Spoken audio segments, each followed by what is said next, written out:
It's a tough concept because it explodes a very, very deeply held assumption that most of us probably have about the fundamental structure of things. We think there's physical stuff and there's spiritual stuff. And these ideas are taking us into another perspective to say, look, there's another third dimension to this. There's another way of looking at this. Abdu'l-Baha had an interview with Henri Bergson, a very famous French philosopher, when he was in Paris in 1911. And he sat down with Bergson.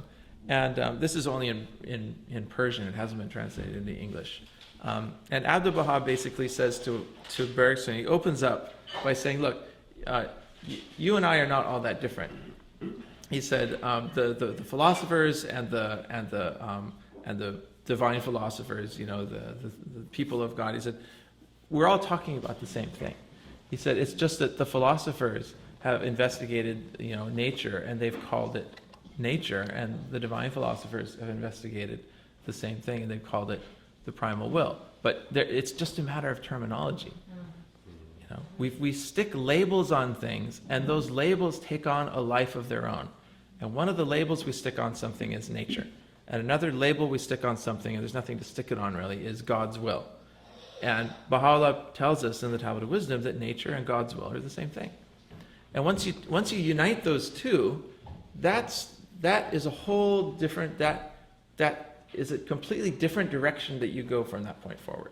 It's a different way of thinking, a different way of resolving these age-old conflicts. Now, at the same time, when you get to the end of there, you can't lose you're not going to lose the distinction between the spiritual and physical. We're not talking about some future state of society where we just decide that it's useless to use the language, because the language has a practical usefulness.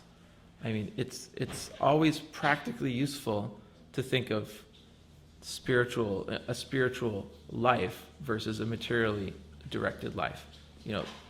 Even if at some metaphysical level we say, spirit and matter are two aspects of the same thing, we can sit here in this room and talk about these interesting ideas and how these different quotes that sort of suggest that there's a way of looking at it where it's all one.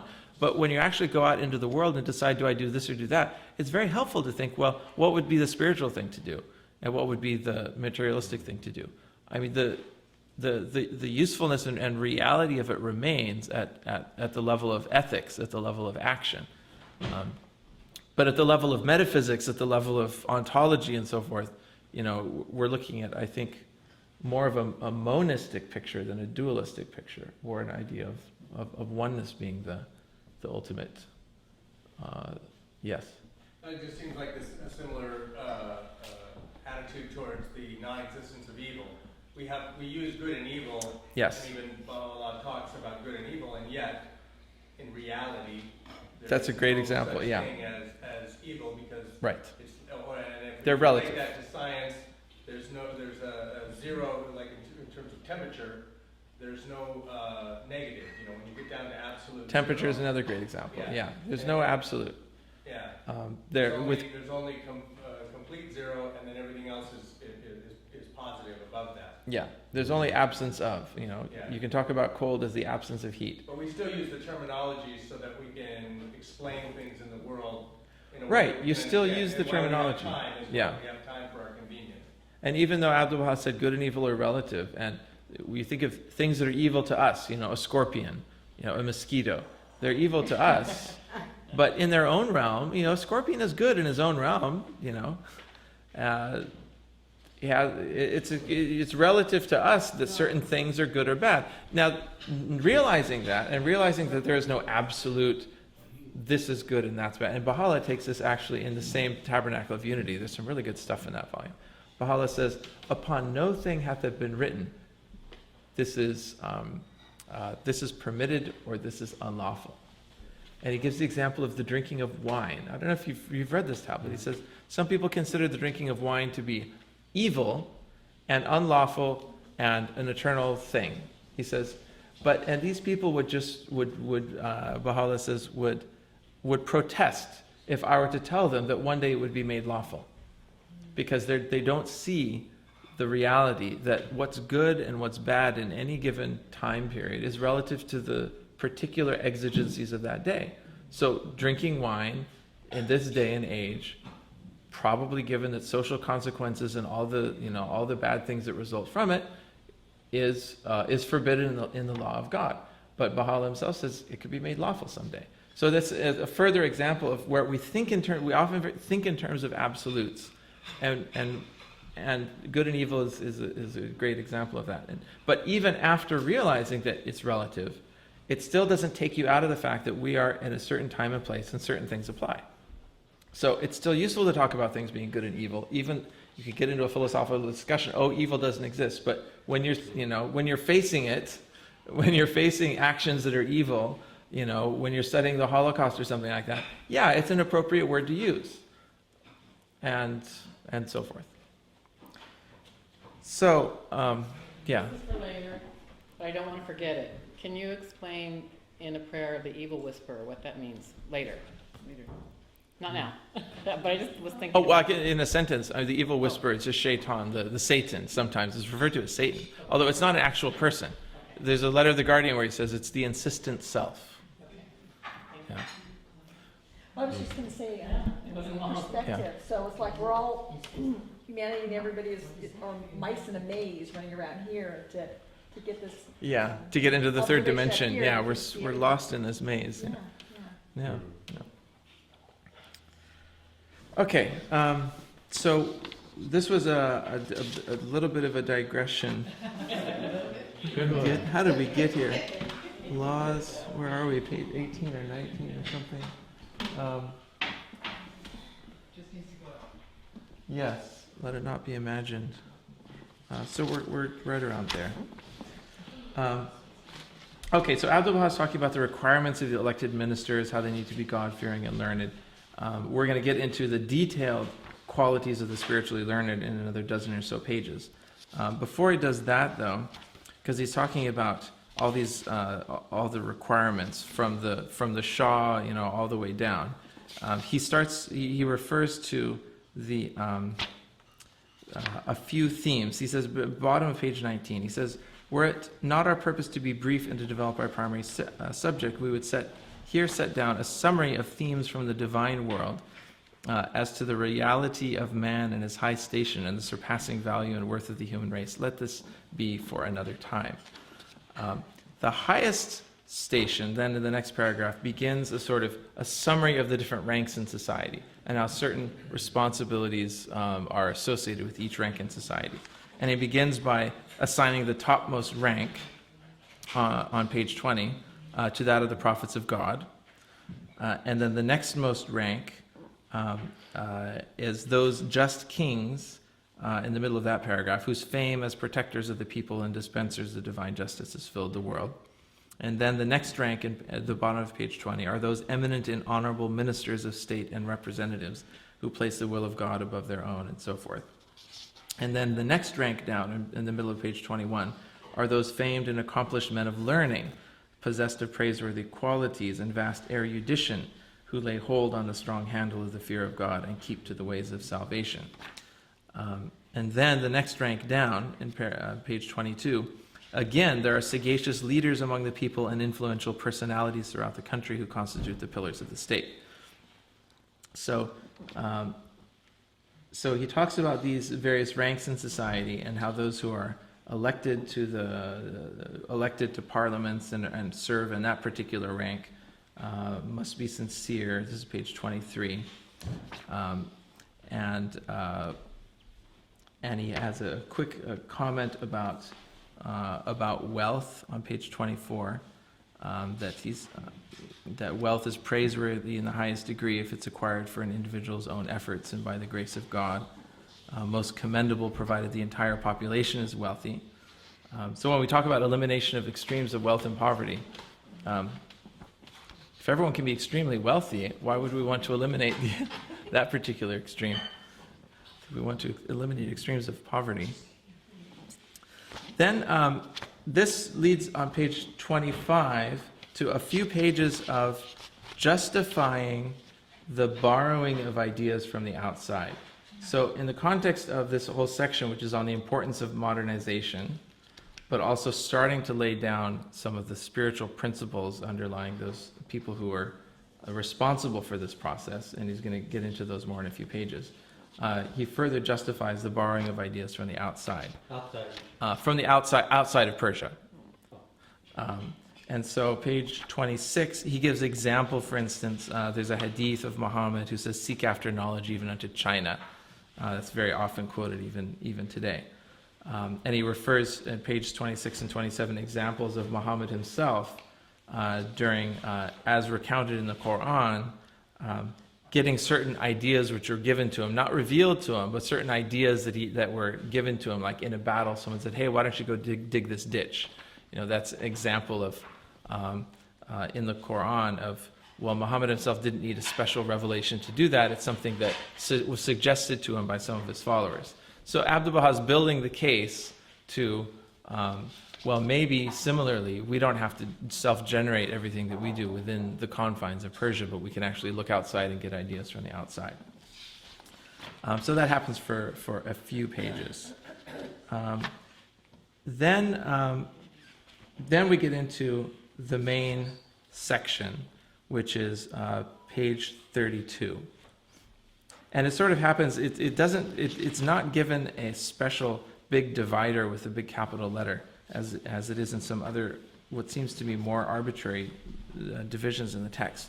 But at the bottom of page 32, where it says, those eminent divines and men of learning, is I think the real sort of separation between the last section and the section that comes. From page 32 all the way to page 80, he is now talking about the spiritual requirements of divines and men of learning who walk the straight pathway and are versed in the secrets of divine wisdom and informed of the inner realities of the sacred books.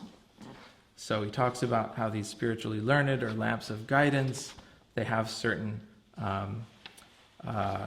responsibilities. They must be characterized, now bottom of page 33, by both inward and outward perfections. They must possess a good character, enlightened nature, pure intent, as well as intellectual power, brilliance and discernment, intuition, discretion and foresight, temperance, reverence, and a heartfelt fear of God.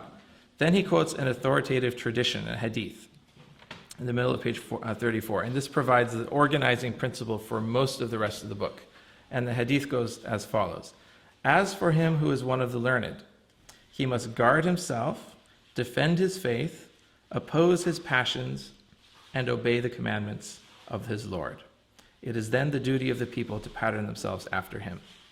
So Abdu'l-Baha takes this hadith, and in the next 50 pages, the middle of page 34, in the next 50 pages, he breaks each of those 4 spiritual prerequisites down and talks about what they imply. So it's good to mark this in your book as being the sort of, this frames most of the rest of the book. Guard himself, defend his faith, oppose his passions, and obey the commandments of his Lord. And this is how he breaks it down. Guard himself means acquiring the attributes of perfection. And we're going to get a bunch of pages written about that. Defend his faith through spiritual behavior and human perfections, and he's going to give examples of that. Oppose his passions. Here he talks about moderation. And this is also where he talks about the lesser peace. We have this paragraph where Abdu'l-Baha outlines the requirements of the lesser peace in the middle of this. That's on page 64 to 67. And obey the commandments of his Lord. And that's where Abdu'l-Baha talks about religion in particular. Religion as the greatest instrument for the maintenance of order in the world. So that's very briefly where he's going to go with each of those 4 pieces of that hadith, and then we will look briefly at each of those in turn, and that will then take us to around page. We'll cover maybe the first 3, and then break for lunch. How much time do we have before lunch is ready? Lunch is almost ready. It's almost ready. Okay. So we'll take 1 or 2 of them, and then break for lunch. Okay, so the first attribute of perfection, qualities of the spiritually learned, on page 35. And as for him, the learned here are the ulama. So we often see this word transliterated and not translated, and in this case we see it translated. But he's talking about the qualities of the ulama. Ulama is The ulama. the learned, or is it the clergy? It's the clergy. Not the learned. It's the it's translated as learned, but the word ulama, as I understand it, refers mainly to the clerical class. It doesn't refer to the doctors, the lawyers, and so forth. It refers to it refers mainly to those who are part of the clerical class. And if that's the case, then this becomes a bit of a subversive document, in the sense that Abdu'l-Baha is defining all of the qualities that the ulama of that time manifestly do not possess. He's saying, this is what, he's taking the hadith and he's going on great detail about how these people are and, what their true properties are like. And it could be seen as a sort of a little bit of a crypto critique of the clergy of the day. I mean, this would be if this is what he's doing, this would be a very subtle and elegant way of doing it. Instead of going out and saying how depraved they are and how they've fallen from whatever spiritual heights they were at, a great way of criticizing is not going negatively, but going positively and saying, this is what they're all like, this is the standard to which they're all held. And then you don't have to say what's obvious to everyone who reads it, which is that, the clergy of the day, the learned of the day, are not doing any of this. Okay, so the first attribute of perfection is learning and the cultural attainments of the mind. And this eminent station is achieved when the individual combines in himself a thorough knowledge of those complex and transcendental realities pertaining to God, of the fundamental truths of Quranic political and religious law, of the contents of the sacred scriptures of other faiths, and of those regulations and procedures which would contribute to the progress and civilization of this distinguished country. So it goes all the way from, being learned in the sort of more traditional religious sense, all the way down to having the practical knowledge of what you need to sort of run a country. He should, in addition, be informed as to the laws and principles, the customs, conditions, and manners, and the material and moral virtues characterizing the statecraft of other nations, and should be well versed in all the useful branches of learning of the day, and study the historical records of bygone governments and peoples.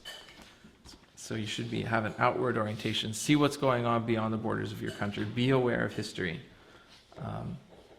For if a learned individual has no knowledge of the sacred scriptures and the entire field of divine and natural science, of religious jurisprudence and the arts of government and the varied learning of the time and the great events of history, he might prove unequal to an emergency, and this is inconsistent with the necessary qualification of comprehensive knowledge.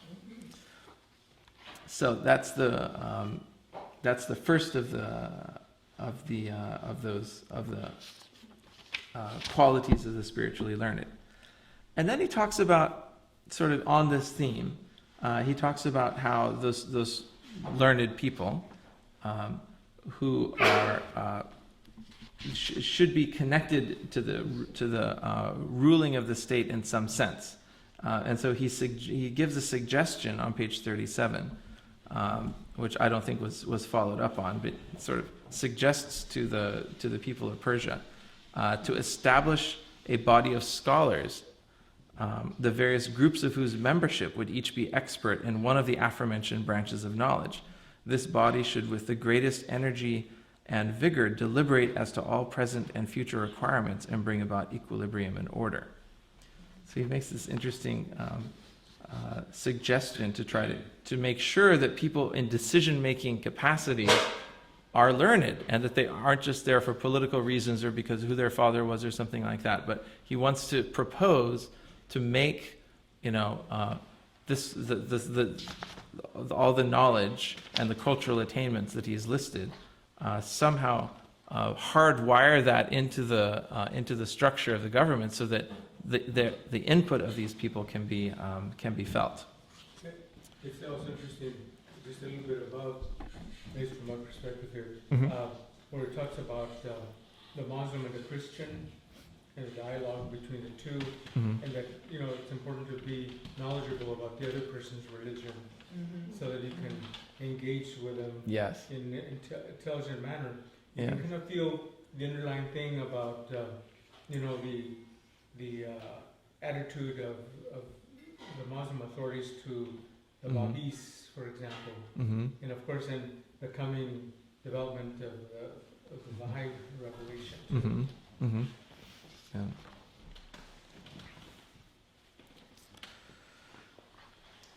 Okay. So he further suggests in page 38, he says, since the primary means for securing the peace and tranquility of the people and the most effective agency for the advancement of high and low alike is this all-important matter, it is incumbent on those learned members of the great consultative assembly who are thoroughly versed in the divine law to evolve a single, direct, and definite procedure for the settlement of litigations. So we move then in page 39 to the second attribute of perfection, which is justice and impartiality. Now, by attribute of perfection, he's broken the first of these. So the hadith was 4 parts. Guard yourself, defend the faith, oppose your passions, obey the divine commandments. Under guard yourself, he said this means acquire the divine perfections. And there's 4 divine perfections. So part 1 has divided itself into 4. So the first of those divine perfections was learning and cultural attainments of the mind. The second of those divine perfections, which is part 1 of the hadith, is justice and impartiality. And he's talking here primarily about the implications of justice at an individual level.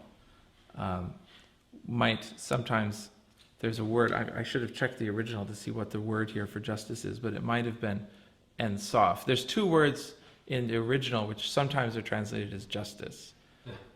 There's adl, as in Beitul Adl, as in house of justice, which is like societal justice. And then there's ensaf, as in Ya ibn al-ensaf, O son of justice, or O son of spirit, the best beloved in my sight, the best beloved of all things in my sight is justice.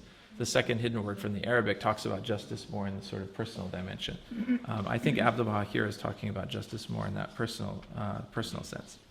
The third requirement of perfection, in the next paragraph down on page 39, is to arise to educate the masses, to exert the utmost effort to instruct them in the various branches of learning and useful sciences, to encourage the development of modern progress, to widen the scope of commerce, industry, and the arts, to further such measures as will increase the people's wealth. For the mass of the population is uninformed as to these vital agencies which would constitute an immediate remedy for society's chronic ills. And Abdu'l-Baha returns to the subject of education at the end and spends a great deal of time emphasizing this question of education at the end of the book. But for now, he moves on. He says there are other attributes. So I put that in as a 4th category, but other attributes of perfection, he said, are to fear God, to love God by loving his servants, to exercise mildness and forbearance and calm, to be sincere, amenable, clement, and compassionate, and so on. He gives this lovely list of perfections. Then we move to the second of the spiritual standards which apply to the possessor of knowledge, and that is that he should be the defender of his faith. So this is the second part of the hadith. And this to be the defender of the faith, he gives, to sort of explain what he means by that, he gives a number of examples. The first of these, interestingly, is Luther. He talks about Luther and the Reformation, Christian Reformation. So from pages 41 to 43, he gives the example of Martin Luther as being a sort of paradigmatic example of being the defender of the faith. Very interesting. If you wonder, well, from a Baha'i perspective, or does it even matter from a Baha'i perspective, who's right, in terms of Protestant versus Catholic? I don't know, growing up as a Baha'i, I always thought, well, the Catholics probably were closer to the original intent because they tried to follow what they perceived to be a covenant of succession. Peter said, Jesus said, "Thou art Peter, and upon this rock I shall build my church." And then Peter, was succeeded by others, and that seemed, more in line with the Baha'i idea of covenant, that there's a succession of authority and so forth. So you might think, well, from a Baha'i perspective, are the Catholics closer to the original intent of Jesus, or are the Protestants? I think ultimately the question can't really be answered with a simple yes or no. But it's interesting to see Abdu'l-Baha actually taking Martin Luther as an example of being one of those who defended the faith. This seems generally true. Yes. But it does overlook a detail like the 30 Years' War in Germany that was particularly vicious between Christians. Mm-hmm. And question I have, one question for today, if you don't mind my interrupting, is how did Abdu'l-Baha get his information? Because he didn't have formal schooling himself, but he had these brilliant ideas in writing. Yes. Was it through conversation with travelers?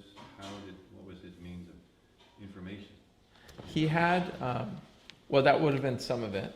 We have, this is a really precious thing. We have the entire library of Abdu'l-Baha, the personal library of Abdu'l-Baha in the archives, which isn't just, collections of tablets of Baha'u'llah, but it's books. I mean, beyond, histories and so forth. He has, for instance, Draper's, history of history of intellectual development of Europe or something in 2 volumes. He has that book, for instance, and others. He had quite a personal library. So partly was that he had newspapers and magazines were delivered to Akka. He wrote many tablets actually to editors of newspapers, sort of giving them advice about what to publish and how to, not in specifics, but how to carry on the publishing of the newspaper. So he both received newspapers and also had relationships with editors of newspapers. Particularly also when he was in Egypt, there was a lot of that going on.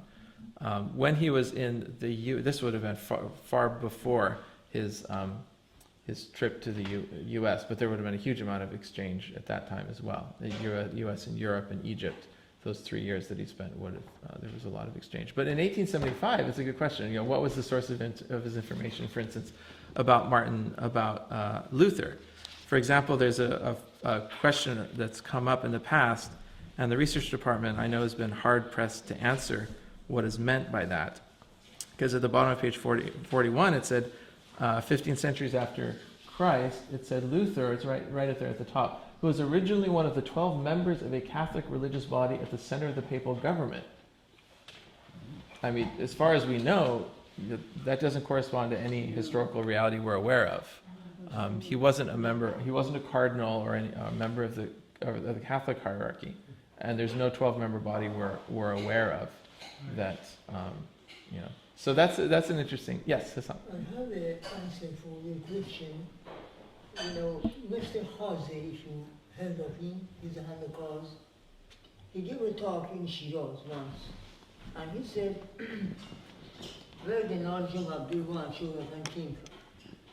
And he said, Baha'u'llah had his knowledge to Abdu'l-Baha. And Abdu'l-Baha had his knowledge to Shaykh Infused. Infused. Abdu'l-Baha suddenly knew everything he wanted to know. The knowledge didn't come from going to school. Same Surya friend. Well, event happened to in Iran, several thousand miles away. Before anybody reported to him, he told Baha'i what's happening there. Same for Surya friend. Once there was a couple in Persia had problem with each other. Wife wrote to him and husband wrote to him. They knew that Sharia family was in that house, even though he was living in the Holy Land. He told the husband, no, you actually said this. Even the wife did not tell Sharia family what he said. But Sharia family wrote to the husband that, do you remember you said this at this date, at this place in your house, standing in that room, and you told your wife, why did you do that? When the husband received the letter, he sat back and said, no, I cannot hide the truth anymore. I have to be honest with the beloved God. So they had it on. It all came from home. It certainly seemed to work. Yeah, and it worked, you see. So is that one of those laws that we don't know about yet? That seems like magic right now? And later we'll know it's part of it. Yeah, that's one way of, because Abdu'l-Baha was asked this question about the knowledge of the manifestations, and his answer, as I mentioned before in some answer questions, was that they understand those interrelationships, and their knowledge proceeds from that knowledge of the interrelationships. And so things that to us seem arbitrary or coming out of nowhere or magical, for lack of a better word, are from their perspective is just natural. It's like that's what they know. Not necessarily because an angel whispered it in their ear, but because they see how things work. It's like a physician, and Baha'u'llah himself uses the analogy of the physician. He doesn't describe himself, I'm sure he does in some of his tablets, because in some sense it's true. He describes himself as a messenger passing along a message. But his primary way of describing his own function is not as, I heard this and now I'm telling you. He says the messenger is the divine physician. He has his pulse, a finger on the pulse of mankind. He perceives the affliction and prescribes in his infallible wisdom the cure. And the physician, in prescribing a cure, as the manifestation does, is not randomly consulting, it's not being arbitrary. There's nothing arbitrary about it.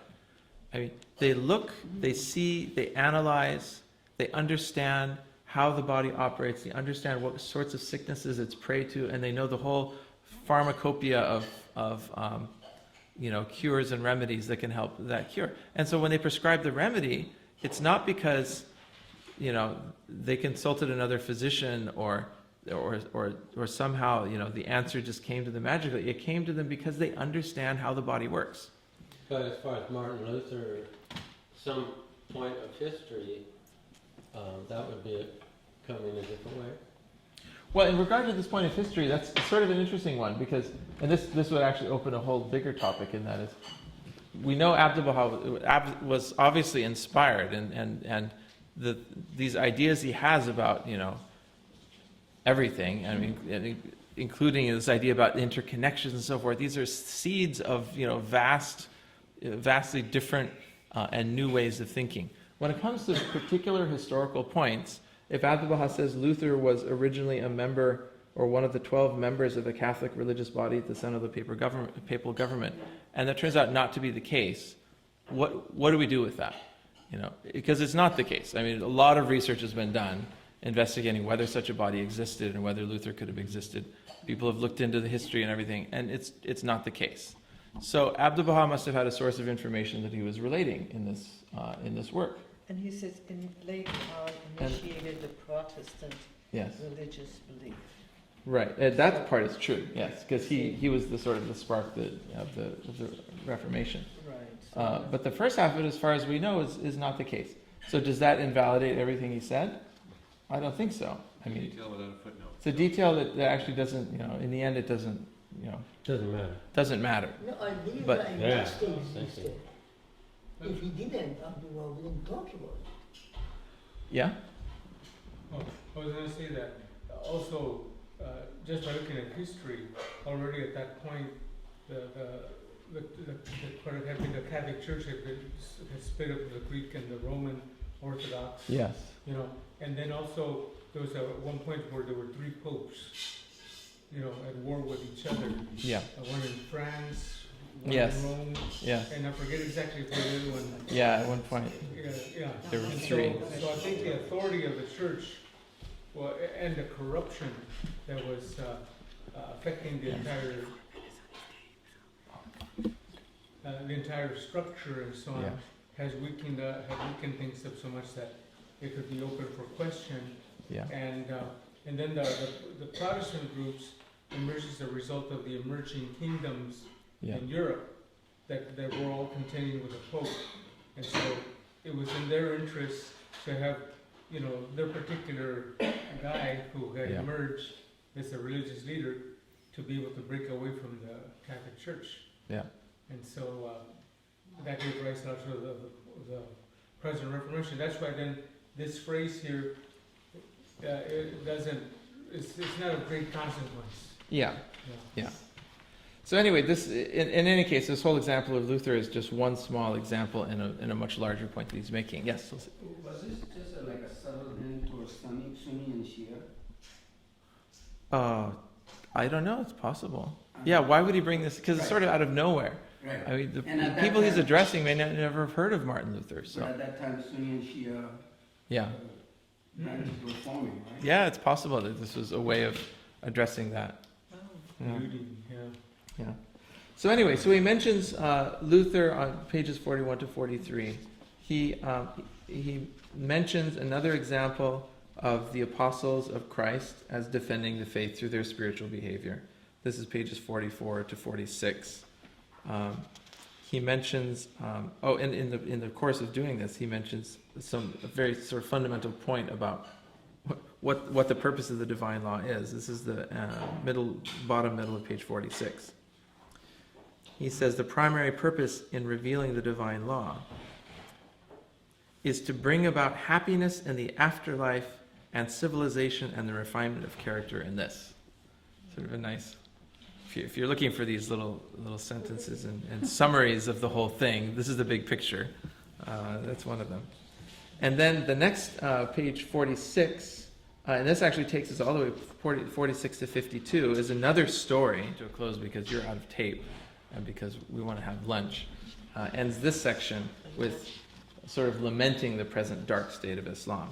That takes us actually to the third element in the utterance under discussion, which is opposing one's passions, which takes us to the subject of moderation. So that's page 59. So that's just about exactly halfway into the book. Just to try to get us to a halfway point. Page 59. Page 59, yes. I realize that there are 3 or 4 other recordings of Abdu'l-Baha chanting. They're also in the archives in different times and places. And at one point, because we were transcribing the words, it's my privilege to sit and listen to all of these chants one after the other with a small group of people. And hearing Hassam chant this brought me back to that moment, because the way that he chants in every aspect is closer to Abdu'l-Baha's method than and I've heard hundreds of Persians chant over the course of my Baha'i life, and that is just the closest.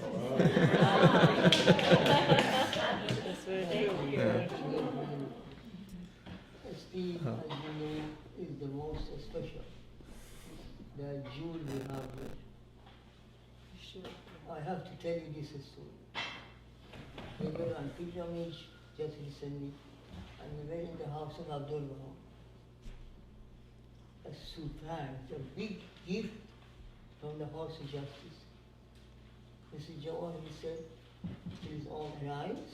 We all stood up. And she said with the most reverence, and listen now. Suddenly, Abdu'l-Baha's chant started. Nobody could expect to hear Abdu'l-Baha's chant in his house. Because even the first time we didn't hear the chant, this time, in the house of Abdu'l-Baha and his chant. We went to another world.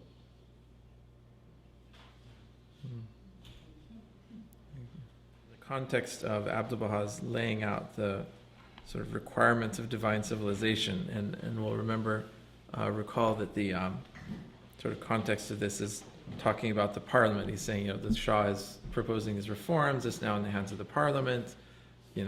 How things go is going to depend on how sort of effectively the parliament functions. And by the way, here's basically what the spiritual requirements are for the various members, and beyond that the leaders of society.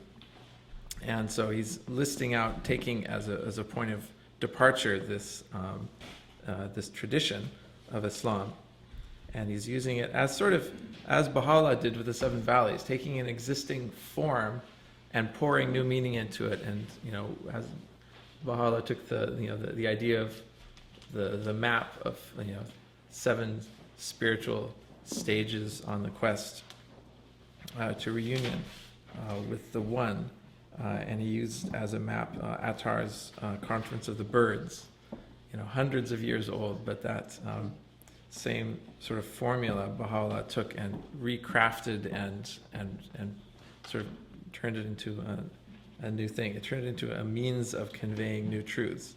That was a Sufi form, the 7? Yes, the 7 valleys. It was the story of a group of birds that were sort of on this quest from valley to valley in search of in search of 30 birds who were on a quest in search of this Simorg, a mythical bird. The word Simorg in Persian means 30 birds. And of course, at the end of the quest, they realized that they themselves were the truth. You know, the reality they were looking for was within them the whole time.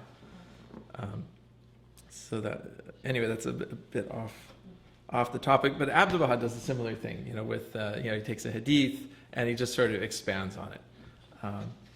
You see the Bab do a very similar thing as well, and this is one of the techniques of the Bab, if you could call it a technique, you know, of Quranic commentary. He would take some of the shortest surahs of the Quran, the Surah of Kosar, Surah of Al-Asr, and he would, and these are 1 or 2 verses long, and he would take it and he would write a commentary, an entire volume-length commentary on these short surahs, and you'd wonder, well, how much meaning can you extract from 1 or 2 verses? And what the Bab would do is essentially sort of like an exploded commentary. He wouldn't just comment on the meaning of each word. He would then take each word and break it into the letters comprising it, and then have a chapter of a commentary on each letter of each word. Which you might think, well, where is the meaning then? It seems rather arbitrary to do that, unless he was trying to make a point that there's meanings contained everywhere. You know, every single atom is reflective, you know, of the attributes. As we were discussing last week in the Kitab-i-Gan, Baha'u'llah is talking about the divine names and attributes shining within every atom. And so you can take just about anything then and extract meanings from it. But you're not adding meanings to it. You're just holding each little element up, and you're showing how the tiniest piece, almost according to some kind of spiritual holographic principle, is reflective of the attributes and qualities of the whole. So here Abdu'l-Baha takes this short hadith, which anyone could have, you know, done whatever with, and he takes it as a point of departure and as an opportunity to make all sorts of larger points that he wants to make regarding divine civilization. And one of them, the third one now we're on, is moderation, or rather opposing one's passions. He says, how wonderful are the implications of this deceptively easy, all-inclusive phrase. This is the very foundation of every laudable human quality. I remember in children's classes memorizing, truthfulness is the foundation of all human virtues. It's in Ruhi Book 1. And so I always thought, so it's truthfulness and then everything based on that. And then the more I read Baha'u'llah's and Abdu'l-Baha's writings, the more I would find they would pinpoint a quality, and they would say, this quality is the fundamental quality. This quality is the most important quality. And there's 4 or 5. I wish I had the list with me now, and to read you the 4 or 5 or 6 quotes where with each different attribute he says, this is the most fundamental of all virtues. So he says that here about opposing one's passions. He says this is the very foundation, Page 59. on page 59, of every laudable human quality. Indeed, these few words embody the light of the world, the impregnable basis of all spiritual attributes of human beings. That's really an enormous statement to make about opposing one's passions. It's a huge statement to make, and I wonder briefly if you're to try to sum up what's the main point of the Baha'i faith? What's the main point of Christianity? What's the main point of Buddhism?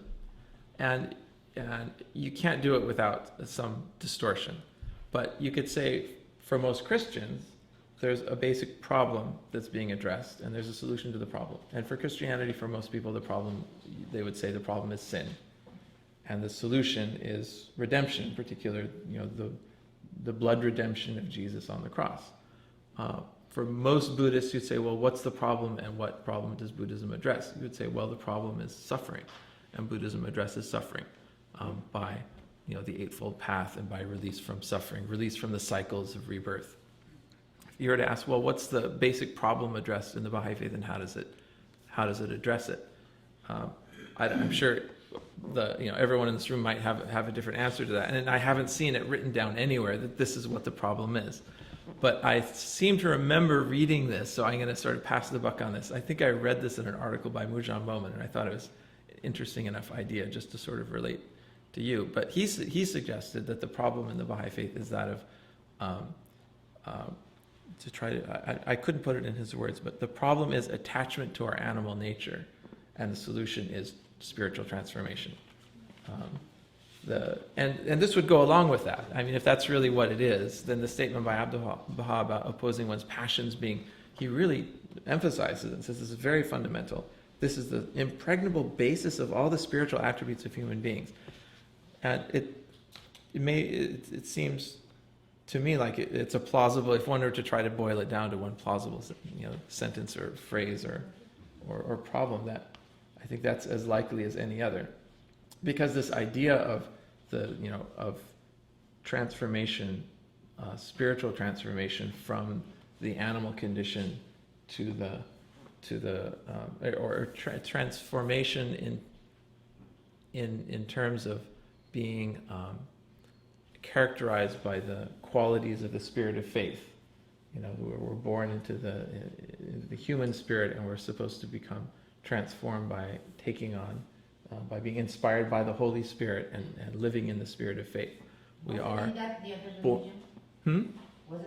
Yes, it's not that it's mutually exclusive. I'm not saying it's either or, because you can say that all of them are different ways of saying the same thing. I mean, it's not saying that they aren't this, but this one is. But if you were to try to say, well, how does it focus on it? How does it highlight it? We're all born into copper, and through the transmutation of the divine elixir of the Word of God, we become gold. So certainly spiritual transformation is at the heart and soul of every religious tradition. But this idea of ascending beyond the animal condition and being baptized by this spirit of faith is certainly central to a lot of the Baha'i writings. And that would certainly, opposing one's passions then would be quite central to that. Yes? I hope I don't cause a big tension, but is that where the devil went? Because mostly Christians are attached to the idea the devil causes all these problems, whereas Baha'i say it's your animal nature. Yeah, it's actually, yeah. The Baha'is would say there's no personification of evil except as we personify it. I mean, there's no independent existence of a devil or a Satan, and that everything mentioned, even in the Baha'i writings that talk about it, the meaning, as the Guardian has clarified, is it refers to our own selves, the insistent self.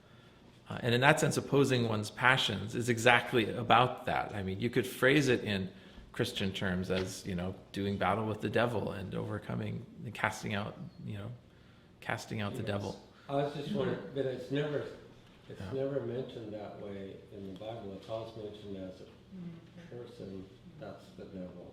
Right, it's personified in the Bible, yeah.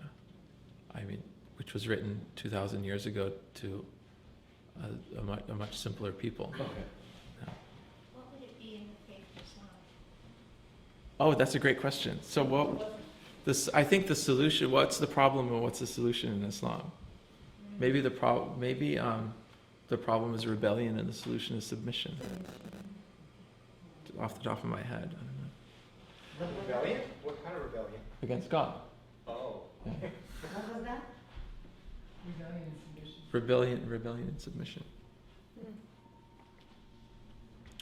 Okay, so Abdu'l-Baha refers to the passions as this flame that is reduced to ashes, uncounted lifetime harvests of the learned, a devouring fire that even the vast sea of their accumulated knowledge could never quench. And he goes on to laud reason and knowledge on page 60, and that its base should be true moderation. Were the implications of this subject to be developed as they deserve, the work would grow too long and our main theme would be lost to view. But what follows, I think, are examples of moderation, or the importance of moderation. And one way Abdu'l-Baha expresses to us the importance of moderation is by giving us a counterexample, and that is the civilization of Europe, which as much as he is in favor of the Shah adopting certain Western programs and policies and ideas and knowledge and so forth in Persia, he very clearly stops at that sort of point of the value system the overall moral orientation of Europe. And he has very strong words to say about the materialistic aspects of the culture and the superficiality of the culture in the West. He says, all the peoples of Europe, notwithstanding their vaunted civilization, sink and drown in this terrifying sea of passion and desire. And this is why all the phenomena of their culture come to nothing. Let no one wonder at this statement or deplore it. The primary purpose, the basic objective in laying down powerful laws and setting up great principles and institutions dealing with every aspect of civilization is human happiness. And human happiness consists only in drawing closer to the threshold of Almighty God and in securing the peace and well-being of every individual member, high and low alike, of the human race. And the supreme agencies for accomplishing these two objectives are the excellent qualities with which humanity has been endowed. What page is that? This is page 60. He says, the peoples of Europe have not advanced to the higher planes of moral civilization, as their opinions and behavior clearly demonstrate. And on the next page, he says, can this nominal civilization, unsupported by a genuine civilization of character, bring about the peace and well-being of the people or win the good pleasure of God? And on the next page, he refers to the fact that Europe is morally uncivilized.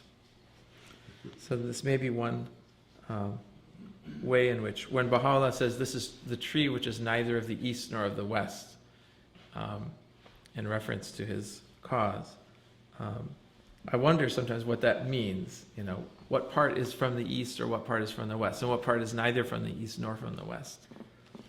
And it seems that the West has something to contribute to this future world civilization. It also has things that are probably best left consigned to the dustbin of history, so to speak. It has great contributions in the areas of science and knowledge and the arts. The East has its millennia of wisdom and spirituality.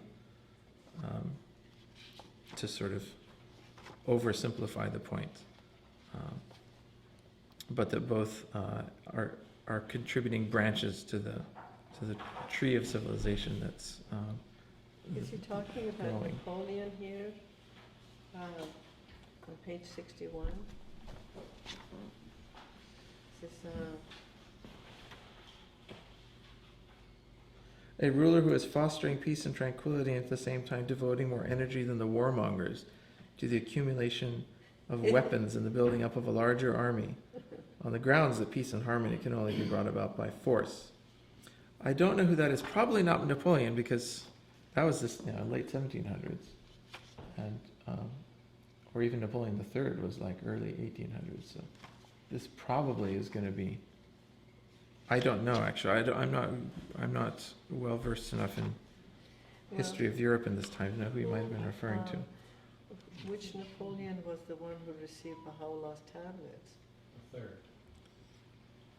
He was the third, okay. And so what year was it that was 1879? So this would. Oh, it could have been. So it, 1870, Yeah, it was about the same time So that it Baha'u'llah is- was. yeah, so that would fit that same period. Yeah. It's possible that it's him. Yeah. Yeah. But he's also referring to the weapons that they're developing in Germany, Oh, yeah, and got so he refers to that as well. Okay, so after giving us the example of Europe as a culture that exalts the passions, he gives us just a glimpse. It's like he takes the curtain and pulls it back for just a moment, literally 2 pages, and gives us a glimpse of what the future peace of the world will look like. And this one paragraph, it's a probably famous paragraph. It's a well-known paragraph to us. Even if we haven't read The Secret of Divine Civilization, we've probably seen this paragraph on pages 64 and 65 of the book, because Shoghi Effendi quoted it in The World Order of Baha'u'llah, and it's been re-quoted in many places. But this is where Abdu'l-Baha gives the outlines of the future peace of the world and what technically has to happen. Would someone like to read this paragraph? Because it's such a lovely... 64, true civilization will unfurl its banner. True civilization will unfurl its banner in the midmost heart of the world. Whenever a certain number of its distinguished and high-minded sovereigns, the shining exemplars of devotion and determination, shall, for the good and happiness of all mankind, arise with firm resolve and clear vision to establish the cause of universal peace. They must make the cause of peace the object of general consultation, and seek by every means in their power to establish a union of the nations of the world. They must conclude a binding treaty and establish a covenant, the provisions of which shall be sound, inviolable, and definite. They must proclaim it to all the world and obtain for it the sanction of all the human race.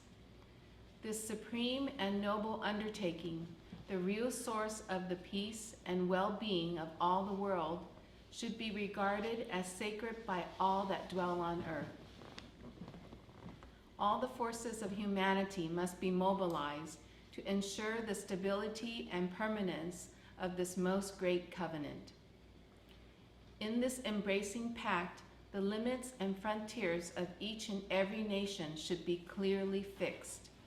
The principles underlying the relations of governments towards one another definitely laid down, and all international agreements and obligations ascertained. In like manner, the size of the armaments of every government should be strictly limited. For if the preparations for war and the military forces of any nation should be allowed to increase, they will arouse the suspicion of others.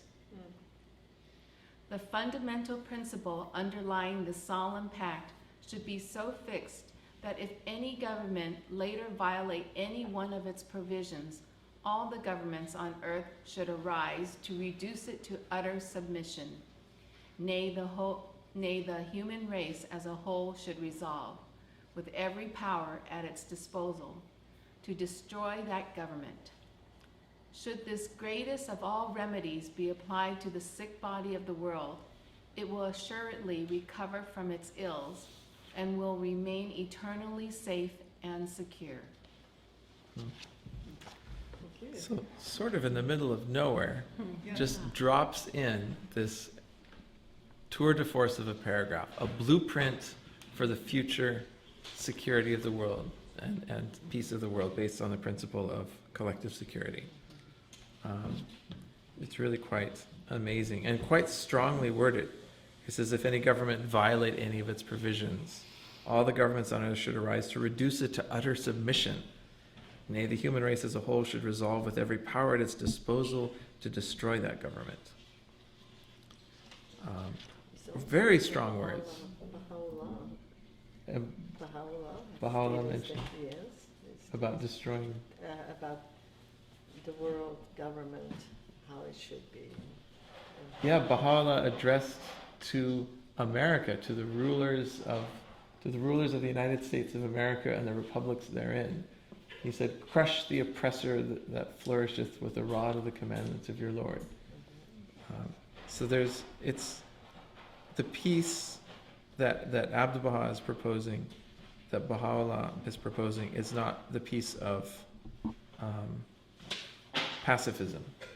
I mean, it's a peace that's much more, I think, sort of Firm. practically minded and realizes that, okay, in a future state of civilization, people will be more civilized, but there will always be enough uncivilized people that you have to have the means at your disposal to use force if necessary. It seems to be, it's just human nature. As far as we hope we're going to progress, as far as, where Abdu'l-Baha says people will be so educated that the very thought of a crime will be enough to deter them. If that's the state of humanity that we're heading towards, nevertheless, there will, it's going to be a big planet, and there's going to be many billions of people on it, and, we're talking about the bell-shaped distribution, and you have enough sigma to the left, enough people, it only takes a few people to sort of spoil the party for everybody else. And so we'd like to sort of design the future civilization of the world, assuming every single person, you think, well, in the golden age, you can assume that every single person is always going to do the right thing. And so you can redesign all of our institutions and laws and so forth with the assumption that that everyone is going to do the right thing.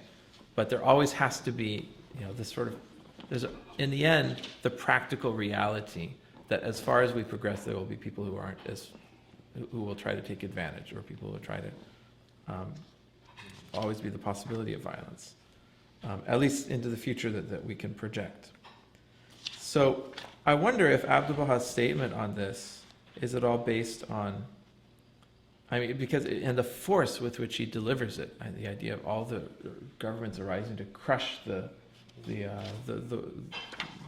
one government that violates any of these provisions. One wonders what kind of world situation what place the world would have to come to give rise to this solution. At the moment, you think, well, you have the United Nations, and if we go along this course, well, what does the United Nations do if another country makes war against another? Sanctions, economic sanctions, cut off the flow of oil. Depends if the violator is in the Security Council or not. Yeah, well, that's a whole nother topic about. Yeah, really. A whole nother topic.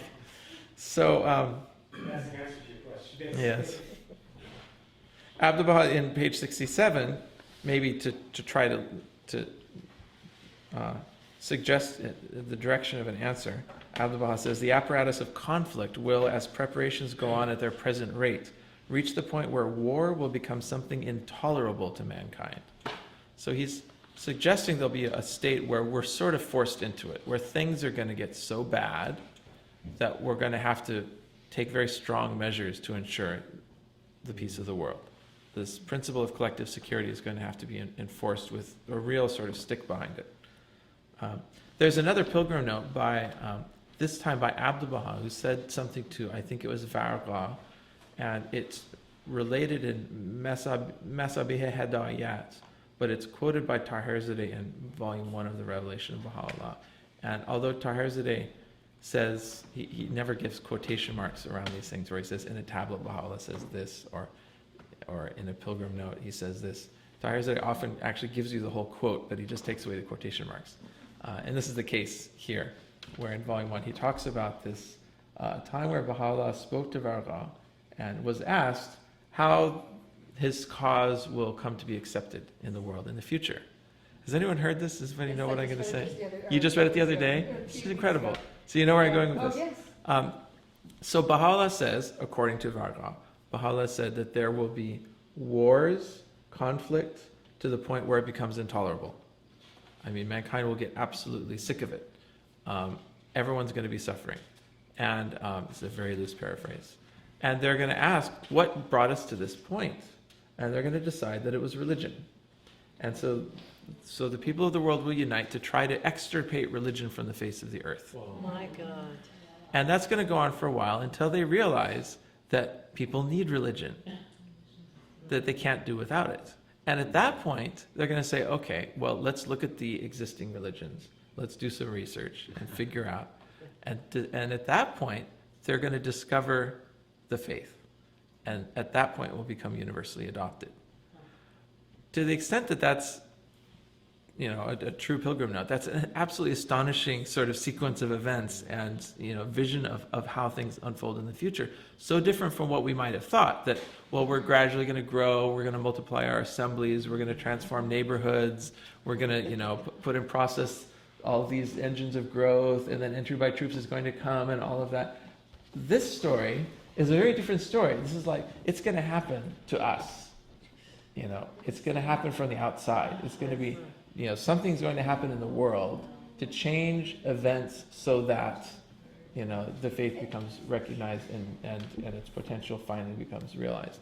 And can you But- see this happening right now? I mean, have you heard about I'm listening to a talk by Tom Price, and he's talking about the militant atheists.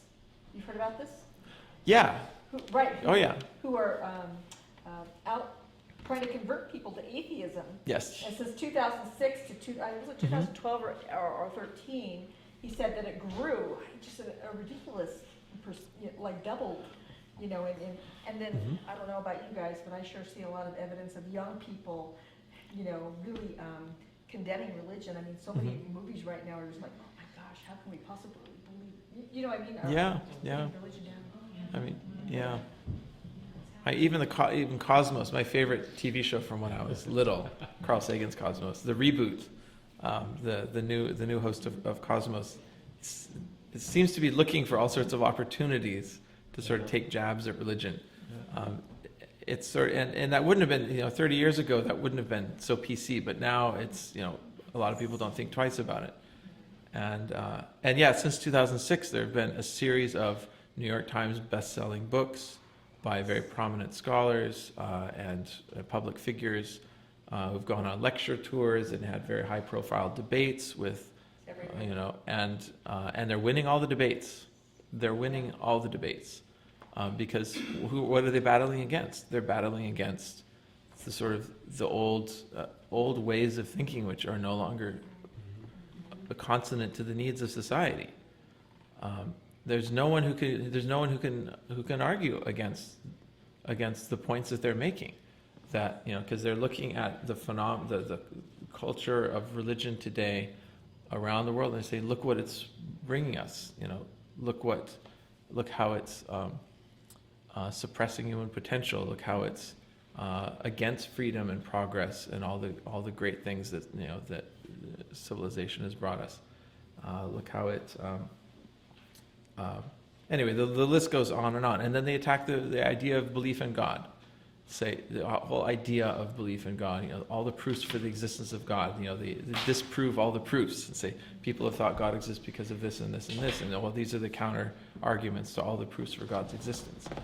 And I read these books, and actually I find myself agreeing with them almost entirely. I'm even to the point of agreeing that the proofs, the so-called proofs for God's existence, even the ones that Abdu'l-Baha gives, because they're arguing that they're refuting the same versions of the same proofs that Abdu'l-Baha gives. But I don't have any problem with that, because Abdu'l-Baha himself said that these proofs are given for weak souls, and that they're just sort of stepping stones. If you need it, here's a way of sort of getting to something else. And if it's true what we were talking about earlier, if the ultimate reality, the invisible essence, really is causally unconnected to the world, if it's really the self-generation of the primal will, whatever that means, but that the ultimate sort of principle behind everything really is not bound by space and time, is not bound by the laws of causality as we understand it, then who are we to try to prove the existence of that unknowable essence? Once you prove its existence, you've actually immeasurably pulled it down from the realm which is beyond existence, and by proving that it exists, you're actually demoting it. Because God is beyond existence, beyond oneness, beyond any attribute that we can understand, the Baha'i writings say, are not attributes of God. God's essential attributes, the attributes at the level of the essence, none of them we understand. Every attribute that we ascribe to God, be it his oneness or his existence, the most fundamental things we ascribe to God, all the attributes that we ascribe at that level are in reality applicable only at the level of the middle tier of the manifestation of God. So there goes all the proofs for God's existence. That's the whole half of the entire argument of the new atheists, of these militant new atheists, about does God exist or not. I have no problem sort of signing my name to that and saying, yeah, I'm with them. Yes. I also believe that this way of thinking about the divine reality, that's however much that may have been useful in the past, however far it may have taken us, in a sort of modern age of science And given, what we've learned of how the universe works, this old way of thinking about God and God's action in the world and so forth, we have to find new ways of thinking about it. And secondly, the whole second half of the argument about, well, religion is completely lost its, is a net negative force in the world. Well, that's the whole point of the Baha'i faith. That's the whole argument of the Baha'i faith anyway. That, that religions have cycles of growth and decay, and we're now sitting at the bottom of a cycle of decay. What we see around us are useless, dead, trees, and we're waiting for the forest fire to come and burn away all these useless trees and underbrush so that the new generation of trees can come. And they are that forest fire. We should welcome the coming of the forest fire. The biggest trees in the forest can only grow, after the forest fire clears away the underbrush so that the light can finally hit the forest floor so you can get the giant redwoods. The giant redwoods depend upon forest fires to grow. It needs that sort of periodic cleansing of the yes. I was going to say the only real proof that God exists is that Baha'u'llah exists. To me, that's the only, because all the other proof. Or Jesus or Muhammad or anything. Yes. If somebody asked me that, do you believe in God? And I said yes. Why? And I said because I believe in Baha'u'llah. And he said God exists. And so he got all upset. You can't. Yep. Yes. All forces in the nature, in final analysis, all the forces in the nature serve the covenant. Yes. You see that? That's right. What? All the forces of nature serve the covenant. Yes. In the final analysis, when you reach to the end, you see that all the forces in the nature serve the covenant. I don't get it. I'm sorry. All the forces of nature. Oh, you can tell me later. Okay, I have one time speaking because of session. I mentioned that in the final analysis, all the forces in the nature, what do? They are only made for one reason, serve the covenant. The covenant thing. The covenant of God. Oh, okay. Everybody's following the same. Okay, I think I got it.